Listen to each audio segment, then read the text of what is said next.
Cancer basically एक खुली से शुरू होता है। अब नॉर्मल डीएनए जिस सेल के अंदर आ जाए, अगर वो ख़त्म ना हो, उसको चेक ना किया जाए, अगर वो ब्लड के अंदर आ जाए तो दैट मे काज कैंसर। इसके 4 स्टेजेस है। Stage 4 is the last stage. छोटी छोटी गिल्टियाँ पूरी जिस्म के अंदर, उसको कहते हैं गिल्टियों का कैंसर। किसी भी बॉडी के किसी भी ऑर्गन का किसी भी हिस्से का कैंसर हो सकता है। अज़दवाजी ज़िंदगी पे कोई उसका असर होता है, कोई लिंक होता है कि उससे वो फैल सकता है? नहीं, क्योंकि छूत की बीमारी नहीं है। मेरे फलां कैंसर है, क्या हम उनके साथ बैठ सकते हैं, उठ सकते हैं? जिसम में कहीं भी गिल्टी आ जाए, you have to go to the doctor. और अगर वो गिल्टी स्पीड से बढ़ रही है और पेनलेस है तो ज़्यादा फिक्र करें। मोबाइल ज़्यादा यूज़ करते हैं, उसका भी कोई इस तरह की मिथ बनी हुई है कि उससे भी हो सकता है? या ये कोई भी चीज़ कंटिन्यूस स्टिमुलाई कर रही है ना किसी भी सेल को, it may cause cancer. Hand free बहुत ज़्यादा इस्तेमाल करते हैं ना, इसकी रीज़न हो सकती है। कैंसर की जो अद्वियात यूज़ करते हैं उसके वो बांझपन के साथ भी कोई लिंक होता है? पहले नंबर पे कौन सा कैंसर है? फीमेल के अंदर ब्रेस्ट, मेल के अंदर ओरल कैविटी, मुंह का कैंसर बहुत ज़्यादा है, लंग्स का कैंसर बहुत ज़्यादा है। उसकी वजह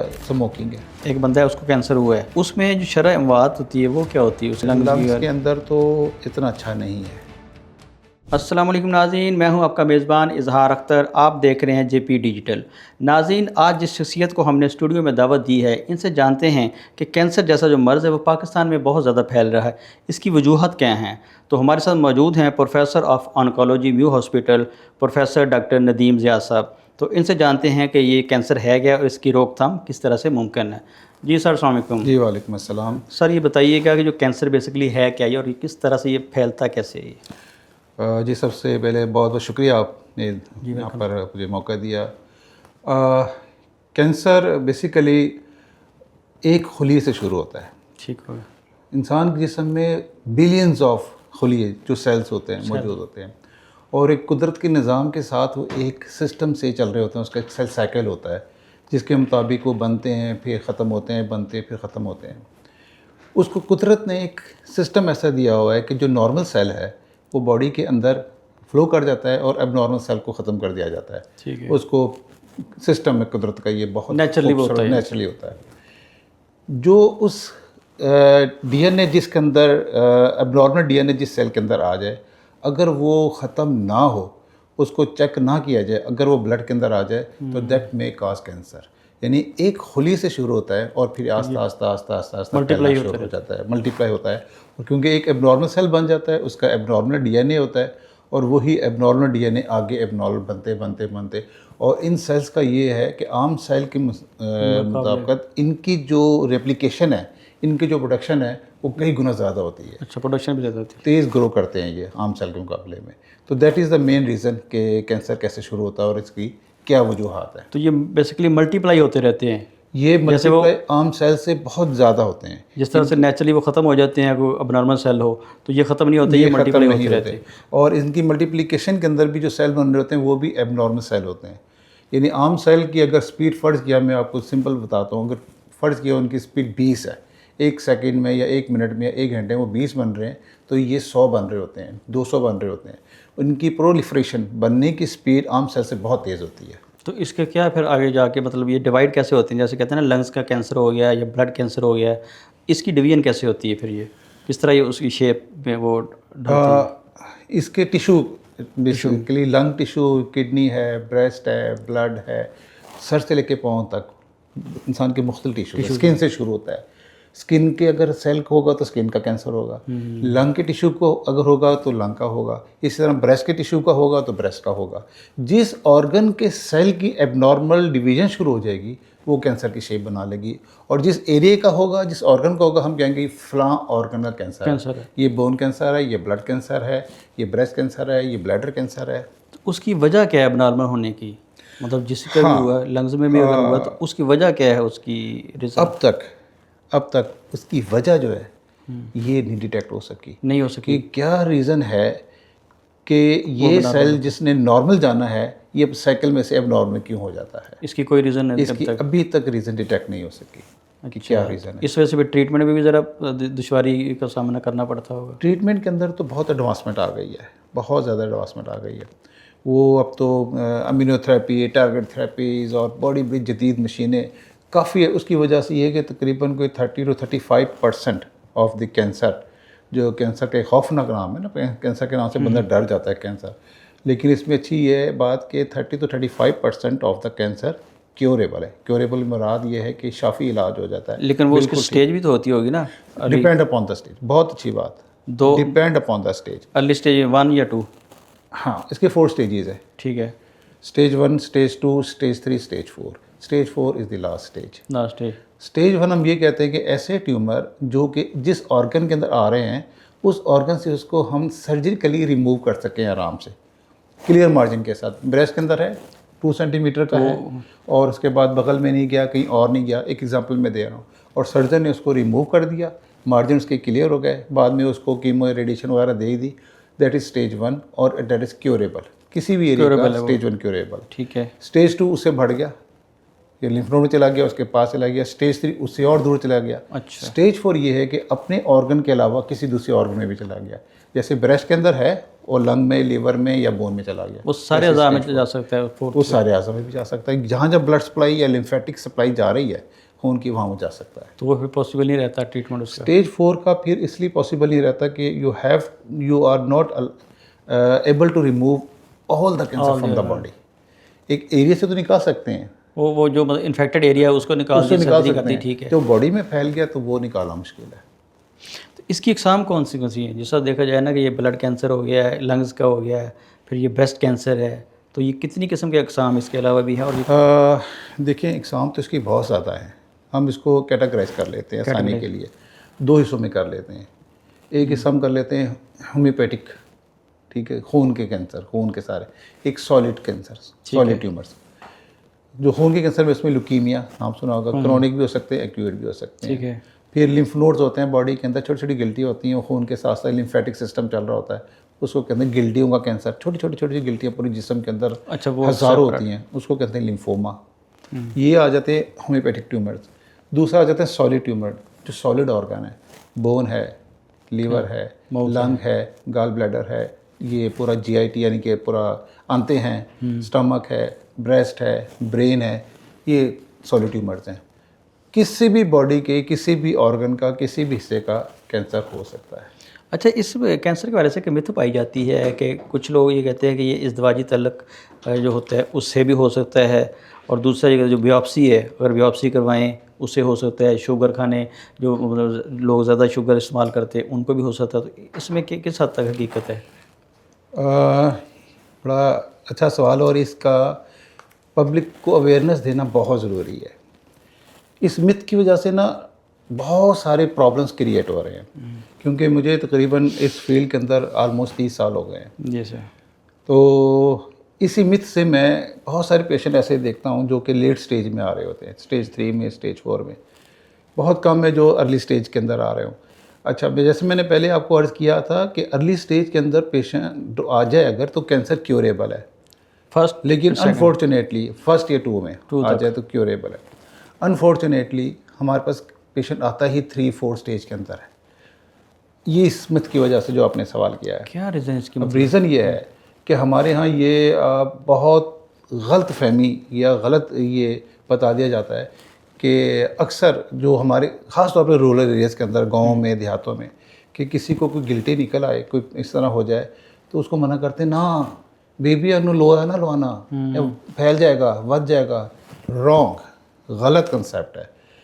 बायोप्सी से, लोहा लगाने से, सर्जरी करने से कैंसर नहीं फैलता, और कैंसर की जो तशख़ीस है, जो डायग्नोसिस है, होती ही बायोप्सी से है। बायोप्सी से देखें, ये वो बाकी टेस्ट नहीं है कि टाइफाइड का हुआ तो ब्लड में से आपने देख ली जरासीम या कोई और इन्फेक्शन। जो सॉलिड की बात की थी उसमें आता है ना। हाँ, सॉलिड जो कैंसर होगा वो उसके लिए बायोप्सी ज़रूरी होगी।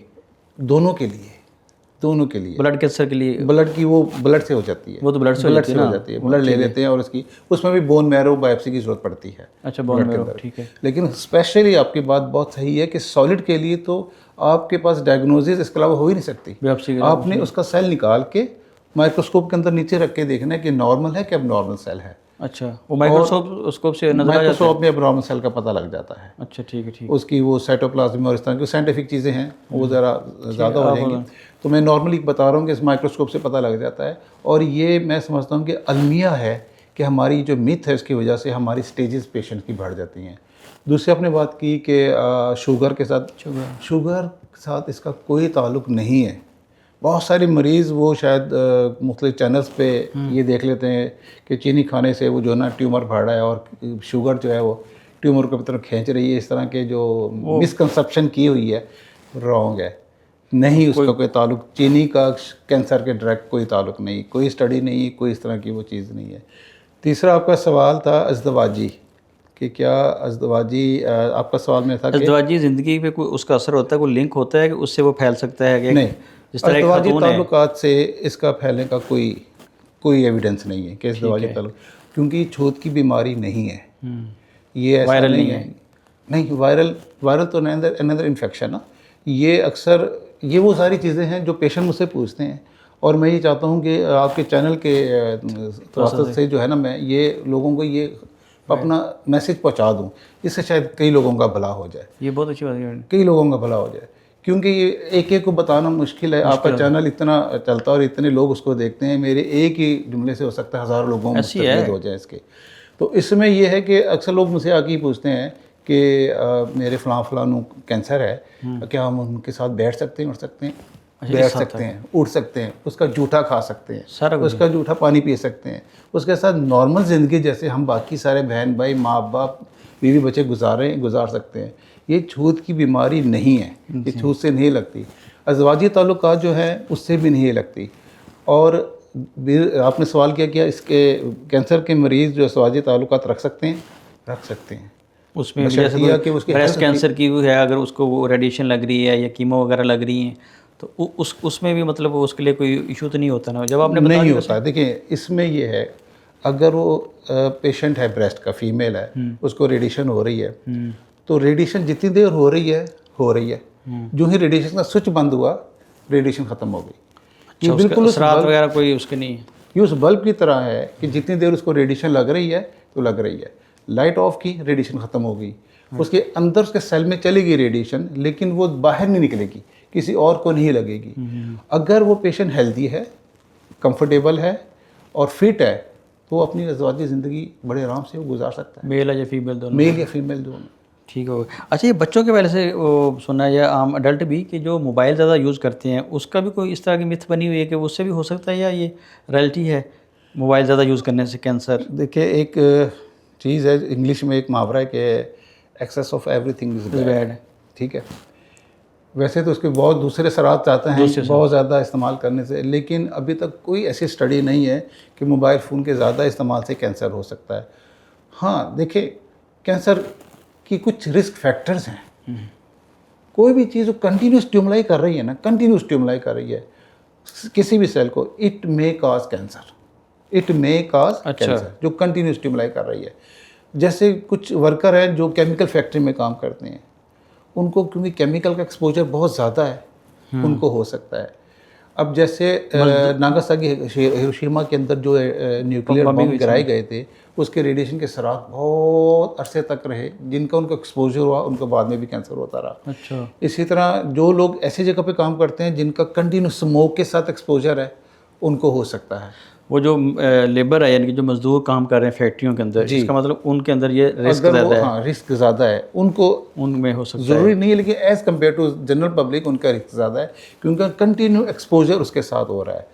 कहीं भी कंटिन्यू एक्सपोजर, कंटिन्यू स्टिमुलाई होगा, दैट मे कॉज कैंसर। लेकिन वो तो अगर हम देखें तो बाहर जब हम इस पे रोड पे मूव करते हैं तो तभी तो स्मोक होता है, उसमें तो भी हो सकता है। हाँ, ये smoke it may be, it is hazardly, it may be but not mandatory। ठीक है, ठीक है। मैं स्मोक की बात करूं, जैसे कोई कोल माइनिंग के अंदर काम कर रहा है, अच्छा, कोई ऐसी जगह काम कर रहे हैं जहाँ पर भट्टी में बहुत ज़्यादा हर वक्त आग जल रही है और कार्बन प्रोड्यूस हो रही है, उनका जो एक्सपोजर है, उनका तो देखिए ना 8-10 घंटे की अगर ड्यूटी है, तो उस 8-10 घंटे की ड्यूटी के अंदर कंटिन्यू एक्सपोजर ले रहे हैं उस स्मोक का, उस कार्बन का, उस जहरीली गैसों का, उनको हाई रिस्क ज़्यादा है। मैं इसलिए इसको रिलेट कर रहा हूँ। आपने मोबाइल फ़ोन की बात की थी, मोबाइल फ़ोन के अंदर जो ये एयरफोन, ये हैंड फ्री बहुत ज़्यादा इस्तेमाल करते हैं ना, अब ये कंटिन्यू एक फ्रीक्वेंसी जा रही है कान के अंदर, अच्छा, कंटिन्यू, और ये इरिटेट कर रही है और कंटिन्यू स्टिमुलाई भी कर रही है। इसकी रीज़न हो सकती है, लेकिन अभी कोई स्टडी नहीं है, लेकिन ये चांस है इसका। हाँ, हो सकता है, लेकिन स्टडी प्रूव तो जिस तरह ये स्टील मिल्स वगैरह यहाँ पे वर्कर काम करते हैं, इसका मतलब उनके अंदर तो ये रिस्क फैक्टर ज़्यादा होगा। अगर उनका एक्सपोजर केमिकल से है, लोहे वाली और इस तरह की केमिकल से है, जहाँ पर केमिकल निकल रहे हैं और उनका एक्सपोजर उसके साथ हो रहा है, तो उसका रिस्क फैक्टर है। नहीं, केमिकल ना भी हो, धुआं वगैरह जैसा बात किया, बिल्कुल, अगर धुएं का एक्सपोजर कंटिन्यू हो रहा है उनके साथ, तो उसको as compare to general public उनको कैंसर होने का चांस ज़्यादा है। ठीक है। अच्छा, ये किसी ने ये भी पूछा था कि कैंसर की जो अद्वियात यूज़ करते हैं वो उसके वो बांझपन के साथ भी कोई लिंक होता है, या ये भी एक मिथ बनी हुई है? होता है इसके साथ होता है। एक पेशेंट है ब्रेस्ट कैंसर की, वो मेडिसिन ले रही है प्लस वो थेरेपी भी करा रही है, उसकी रेडिएशन भी, तो उसके अंदर ये कैंसर का जो रिस्क जो उनका वो बांझपन का वो बढ़ सकता है।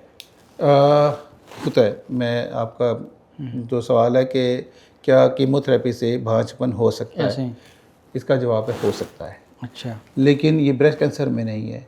किसी ये जैसे ओवेरियन कैंसर हैं, अच्छा उनसे, या जर्म सेल ट्यूमर हैं, या टेस्टिकुलर कैंसर हैं, या कुछ ऐसे कैंसर हैं जो सिस्टम होता है मेल और फीमेल्स का, उसको इंटरप्ट कर देते हैं, तो उसमें भांजपन का होता है कि उनके अंदर वो औलाद पैदा करने के पोजीशन में नहीं होती। उसका फिर ये होता है कि इस तरह पेशेंट हम लोग देख लेते हैं कि जिसको ये ख़तरा हो कि इनफर्टिलिटी हो सकती है, तो उसको फर्टाइल एज के अंदर ही उसका स्पर्म या उसका एग जो है फीमेल का, वो हम प्रिजर्व कर लेते हैं। ठीक है, कि जब बाद में इसका इलाज हो जाएगा, कीमो कंप्लीट हो जाएगी, ये बेहतर लाइफ में आ जाएंगे, तो वो दोबारा उसको हम यूटिलाइज़ करवा सकते हैं। आर्टिफिशियल इंसेमिनेशन हो सकती है, इन वीवो जैसे कहते हैं टेस्ट ट्यूब बेबी, ये चीज़ें हो सकती हैं, ताकि उनका वो मसला जो है ना वो उसको ओवरकम कर सके। लेकिन मतलब वो उसका चांस नहीं होता कि अगर वो रिकवर कर जाती है तो दोबारा तो फिर नॉर्मल ज़िंदगी गुजार सकती है ना। अब देखिए, अब एक पेशेंट है ओवेरियन कैंसर का, जब उसकी ओवरीज रिमूव हो गई, अच्छा रिमूव होगी, या टेस्टिकुलर पेशेंट है, टेस्टिस रिमूव हो गई, तो वो फिर इसके लिए तो होना ज़रूरी है कि अगर उसने कल को औलाद करनी, फर्टाइल होना है, तो फिर उसको प्रिजर्व करना पड़ता है। अच्छा, वो निकाल के प्रिजर्व कर लेते वो हैं, प्रिजर्व कर लेते हैं। ठीक होगा सर। अच्छा, ये गिल्टी वगैरह होती है, जैसे ये ब्रेस्ट कैंसर होता है, इसकी जो हल्की से भी गिल्टी हो, वो कहते हैं कि जो किसी किस्म की गिल्टी हो वो कैंसर नहीं हो सकती, हर किस्म की, इसमें भी कोई डिफरेंस होता है या? बिल्कुल सही फरमा रहे हैं। अब ये भी अपना इज़हार साहब बहुत अच्छी बात आपने पूछी है, ये मिथ भी हमने निकालना है कि कोई भी बिल्कुल आपकी बात 100% में ये ब्रेस्ट के अलावा भी किसी जगह पे हो सकती है ना, कोई गिल्टी हो तो? कोई भी, फ्रॉम हेड टू टो, सर से पाँव तक, कोई भी जिस्म के अंदर गिल्टी रसौली का होना ज़रूरी नहीं कि कैंसर है। ज़्यादातर गिल्टियाँ बिनाइन होती हैं, यानी कि कैंसरस नहीं होती, कैंसर ठीक है, सादी होती हैं। लेकिन वैसे सर, सॉरी फॉर इंटरप्शन, इसमें कितनी परसेंटेज होती है, मिसाल के तौर पर जब आपके पास केसेस आते होंगे गिल्टी वाले ये वो, उसमें कितने परसेंट होती है जो कैंसर निकलता है और बाकी कितने परसेंट होता है जो आम सादा गिल्टी होती है? इसमें मैं अगर रफली इसकी एग्जैक्ट परसेंटेज शायद मैं ना इसको कैलकुलेट कर सकूं, लेकिन जो अपने एक्सपीरियंस से बता रहा हूँ कि इसमें 50-50 है। 50-50 है कि वो बहुत सारे ऐसे लाइपोमास, बहुत सारे ऐसे सिस्ट होती हैं, बहुत सारी चीज़ें होती हैं जो कि होती तो गिल्टी है, लेकिन वो कैंसर नहीं होती। लेकिन इसका मतलब ये नहीं है कि उसको आपने दिखाना नहीं है। जिस समय कहीं भी गिल्टी आ जाए, you have to go to the doctor. उसकी क्या मतलब होती है, उसकी यानी कि रेंज क्या होनी चाहिए कि किस हद तक वो फैल जाए तो फिर ही जाना चाहिए, या इनिशियल पे ही करा लेना चाहिए? गिल्टी अगर उस वक्त जाहिर होगी जब, जाहिर बात है, 2 या 3 सेंटीमीटर से बड़ी होगी, ठीक है, उससे छोटी तो पता भी नहीं लगेगा। और अगर वो गिल्टी स्पीड से बढ़ रही है और पेनलेस है, और उसके अंदर दर्द नहीं है, तो ज़्यादा फिक्र करें। अगर उसके अंदर दर्द है या उसकी वजह से बुखार हो रहा है या दबाने से टेंडर है, तो शायद वो कैंसर वाली ना हो। और अगर पेनलेस है, बढ़ती जा रही है, फौरी तौर पे। अच्छा, ये जो आप बता रहे हैं, ये सिर्फ ब्रेस्ट के जो गिल्टी होती है, पूरे जिस्म में, कोई भी ब्रेस्ट की हो, गर्दन में निकला है, बगल में निकला है, टांगों में निकला है, तो इसका मतलब अगर पेनलेस गिल्टी निकल आई है और वो बढ़ती जा रही है, with the passage of time increase हो रही है, तो उसका आपने बिल्कुल भी इंतज़ार नहीं करना। Straight go to the specialist, उसको दिखाएंगे ये क्या है, वो डिसाइड करेंगे बायोप्सी करके कि ये सादी गिल्टी है या कैंसर वाली गिल्टी है। इसमें ये होता है, ये मरूसी भी होती है, जेनेटिक भी होती है जो कैंसर का जो फैलता है, या अप टू सम एक्सटेंट, अब तकरीबन कोई 15 से 20%। अच्छा, अब जो स्टडीज़ आई उसमें, हाँ जी, कैंसर है जो कि जेनेटिकली है, मौरूसी है। जैसे ब्रेस्ट कैंसर है, ओवेरियन कैंसर है, कुछ GIT के कैंसर्स हैं, उसकी भी स्टडीज़ भी आ गई हैं। उसको हम अपनी ज़बान में BRCA1 BRCA2 स्टडीज़ कहते हैं। वो ये कि जो फर्स्ट ब्लड रिलेशन है ना, जैसे माँ है तो उसकी बेटी, दो बहनें सगी, ये वाला जो रिश्ता है फर्स्ट ब्लड रिलेशन, उसके अंदर अगर माँ को है ब्रेस्ट कैंसर तो उसकी बेटी को या उसकी बहन को as compare to other people chance ज़्यादा है, चांस ज़्यादा, she is on high risk, इसलिए उसकी screening as compare to other ज़्यादा करनी है, फौरी करनी चाहिए। जैसे स्क्रीनिंग का आपने बताया, स्क्रीनिंग किस स्टेज पे जाकर करवानी चाहिए? जैसे ये मेमोग्राफी है जो ब्रेस्ट कैंसर के वाले से, उसका तय कब करवानी चाहिए? ये स्क्रीनिंग अनफॉर्चुनेटली जैसे होनी चाहिए हमारे मुल्क में नहीं वैसे होती, और ये कैंसर से बचाव का बेहतरीन तरीक़ाकार स्क्रीनिंग ही है। लेकिन वो तो सिर्फ कैंसर, ब्रेस्ट कैंसर से नहीं, सबकी है स्क्रीनिंग, सबकी। उसमें किस तरह हो सकती है, मतलब इस स्क्रीनिंग? टेस्ट होते हैं कुछ। अब ब्रेस्ट कैंसर से हम बात करते हैं, अब एक जब उम्र 40 की हो जाए ना किसी भी खातून की, हमारे घर में खातून हैं, जिसके घर में भी खातून, जो भी हैं, माएँ बहनें बेटियाँ, जो भी घर में खातून जो 40 से ऊपर है, उनको हर साल मेमोग्राफी कराना चाहिए। मेमोग्राफी एक सिंपल सा टेस्ट है, ऐसे एक्सरे ब्रेस्ट का, कुछ भी नहीं है, 10-15 मिनट का टेस्ट है, कोई नुकसान नहीं है, लेकिन करवाना चाहिए। क्योंकि ये हर जगह पे हो जाता है या सिर्फ टीचिंग हॉस्पिटल में ही? हर जगह पे, अब तो जगह जगह पर हो रहा है। मेमोग्राफी की जो है ना वो वैने भी हैं, गवर्नमेंट ने तो इसके बाकायदा बड़ी सहूलतें दे दी हैं, ठीक है, मेमोग्राफी की, लेकिन बस नहीं करवाते। अगर मैं खुद से पूछूं, आपसे पूछूं, शायद हमने भी ना अपनी फैमिली के अंदर करवाई हो मेमोग्राफी। ऐसे है, ये अलमिया है कि हम लोग इसको ना संजीदगी से नहीं लेते। और इसी तरह PSA टेस्ट है, अगर उम्र 50 से ज़्यादा हो गई है मर्दों को, प्रोस्टेट के कैंसर के लिए PSA लेवल कराना चाहिए। CE एक टेस्ट है, वो करा लेना चाहिए। हेपेटाइटिस के टेस्ट करा लेने चाहिए। जिगर का कैंसर पाकिस्तान में बहुत ज़्यादा, जिगर का हेपेटाइटिस, ये उससे कन्वर्ट होता है? हेपेटाइटिस बहुत हाई रिस्क फैक्टर है, हेपेटाइटिस कन्वर्ट होता है लिवर कैंसर के लिए। और बदकिस्मती से बहुत ज़्यादा पाकिस्तान के अंदर, दुनिया में इतना नहीं जितना इस वक्त पाकिस्तान का रेशो। लीवर दूसरे तीसरे नंबर पे जा रहा है पाकिस्तान के अंदर, और इसकी जो है क्योर भी नहीं है। पहले नंबर पे कौन सा कैंसर है अगर देखें पाकिस्तान में? पहले नंबर पे मेल और फीमेल का अलग-अलग कैटेगराइज कर लें तो फीमेल के अंदर ब्रेस्ट सबसे ज़्यादा है, और मेल के अंदर ओरल कैविटी, मुंह का कैंसर बहुत ज़्यादा है, लंग्स का कैंसर बहुत ज़्यादा है। उसकी वजह स्मोकिंग है। सबसे इम्पोर्टेंट, सबसे ख़तरनाक चीज़ स्मोकिंग है। मुंह का कैंसर, मुंह के कैंसर, मुंह का, गले का, सांस के नाली का, आंतों का भी, इसमें मसाने का, और फिर ये छालिया, गुटखा, पान, नशा। लेकिन ये जो लोग खा रहे होते हैं, मिसाल के तौर पर बंदा सिगरेट पी रहा है, वो 15-20 साल से पी रहे है, वो कहता है कि भाई मैं तो 15-20 साल से पी रहा हूँ, मुझे तो कुछ नहीं हुआ, फलां बंदे को अगर हो गया तो इसका मतलब इसका कोई लिंक नहीं है। ये इस तरह से वो जवाब क्रिएट करते हैं ना। जी बिल्कुल, जस्टिफाई करने की कोशिश करते हैं। देखिए, मैं छोटी सी आपको एग्जांपल देता हूँ। 100 बंदे हैं, एक छोटी सी एग्जांपल है, उसमें से 20 को खुदा न खास्ता लंग का कैंसर हो गया। उन 20 में से 18 की हिस्ट्री होगी स्मोकिंग की, 98%। ठीक है, इट मीन्स कि परसेंटेज 98% है उन लोगों की जो स्मोक कर रहे हैं और उनको लंग का कैंसर हो गया। तो इतना हाई रिस्क फैक्टर है स्मोकिंग का। देखिए, सबको तो नहीं होगा। उसमें ये भी शायद बात होती है कि इम्यून सिस्टम पे डिपेंड करता है। जिसका इम्यून सिस्टम बेहतर होता है वो ज़रा उस पर ज़रा बचत हो जाती है उसकी। जैसा ये कोरोना में वायरस फैला था, उसमें भी तो हर किसी को तो नहीं हुआ था। बिल्कुल सर्वाइवल रेट जो उसी की, हाँ, जिनकी हैबिट्स ऑफ लाइफ, एक्सरसाइज और सब चीज़ें साथ साथ कर रहे हैं, वो ज़रा बच जाते हैं। अदरवाइज जिसको होना है, जिसको देखिए, ये भी तो कंटिन्यू स्टिमुलेशन है ना, अंदर धुआं जा रहा है और उसका निकोटीन वगैरह जो भी इसके अंदर केमिकल है वो अंदर जा रहा है और वो कैंसर काज कर रहा है। जिसको भी हो रहा है लंग का कैंसर, उसकी मेन रीज़न ये स्मोकिंग है, मेन रीज़न स्मोकिंग है। अच्छा, अगर किसी को हो जाए, मिसाल के तौर पे कि एक बंदा है उसको कैंसर हुआ है, उसमें जो शरह अमवात होती है वो क्या होती है, उसकी जो सर्वाइवल रेट क्या होता है बाकियों की निस्बत? इसमें ज़्यादा होता है या कम होता है? लंग के अंदर क्या बात कर रहे हैं? लंग्स के अंदर तो इतना अच्छा नहीं है, इसको जो सर्वाइवल रेट है इतना अच्छा नहीं है, क्योंकि लंग का कैंसर, लंग की कैविटी है ना, दो बड़ी कैविटीज़ हैं, और ये अपीयर ही जब होता है जब ये काफ़ी ज़्यादा फैल चुका होता है।